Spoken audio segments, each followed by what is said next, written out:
అధికారంలోకి రాగానే ఫస్ట్ చేస్తా అన్న పని ఏంది? డ్రగ్స్ నిర్మూలన. అసలు తెలంగాణ రాష్ట్రాన్ని డ్రగ్స్ లేని రాష్ట్రంగా మార్చి పాడేస్తామన్నది. మరి అధికారంలోకి వచ్చిరు కదా, ఎంత చక్కదనంగా చేస్తుందో చూడు డ్రగ్స్ మీద.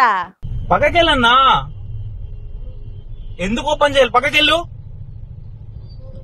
కన్నా. కన్నా ఇక అమ్ముండి కన్నా, వాడేదో చేసేలాగున్నాడు. ఎందుకన్నా? దెబ్బ తగులుతుంది, పక్కకెళ్ళన్నా. దెబ్బ తగులుతుందన్నా, పక్కకెళ్ళు. పక్కకెళ్ళన్నా, పక్కకెళ్ళన్నా.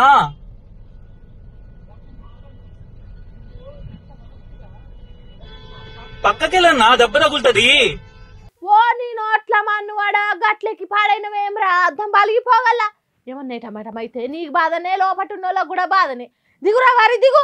ఏదైనా పంచాది ఉంటే కిందికి దిగి మాట్లాడాలి కానీ గిదేంది? ఆగో ఆడున్నోళ్ళు ఎవరో వెనకకెళ్ళొచ్చి దింపుతురు కదా, దింపురే అన్న దింపురి. మరి ఏమిటికొచ్చిన పంచాది అని ఆరాధిస్తే ఇదంతా మాదక ద్రవ్యాల ఎఫెక్టే అంట. అదే గా డ్రగ్స్ మహిమనే ఇదంతా. ఈ మోతవారి మొగోనికి అవి నెత్తికి ఎక్కినాక ఏం చేస్తుండో కూడా తెలియకుండా తవ్వపట్టి పోతున్న కారు మీదకి ఎక్కి ఇట్లా పిడిగుద్దు చూపించుకుంటా లోపట ఉన్నోళ్ళని బెదిరిస్తున్నాడు. పాపం లోపట ఓ కుటుంబం ఉందట. మరి ఆడోళ్ళు చిన్నపిల్లలకు ఎంత భయపడ్డారో ఏం పాడు. మూసాపేట్ల నది రోడ్డు మీద పోతున్న కారును ఆపి మరీ రెచ్చిపోతుంది గాంజాయి బ్యాచ్ అంటే. అర్థం చేసుకోర్రిగా లా అండ్ ఆర్డర్ ఎంత చక్కగా పనితనం చూపిస్తుందో. పోనీ ఈడ ఒక్కదాన్నే జరిగినందుకే లా అండ్ ఆర్డర్ను తప్పు పట్టనికే లేదు. ఇగో గీడైతే ఇంకా నెరిఘోరం.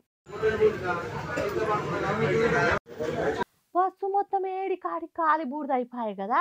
ఎవరికి రోగం పుట్టిందో బస్సును తలగబెట్టే అంత పగలు ఏమున్నాయో అనుకునేరు పుసుక్కున. అవేం కాదు, నషాన నెత్తికెక్కి గిట్లా చేసిర్రట డ్రగ్స్ శిశోరగాళ్ళు. నల్గొండ జిల్లా మిర్యాలగూడ మండలం తడకమల్లల నైట్ హాల్ట్ కోసం పార్క్ చేసిన ఆర్టీసీ బస్సుకు అగ్గి పెట్టి రాక్షసానందం పొందిరట గంజాయి బ్యాచ్. మరి ఏం పుడుతుందో ఎందుకు ఇట్లా మోపాయిరో కానీ పబ్లిక్ను తిప్పల పెడుతురు కదా.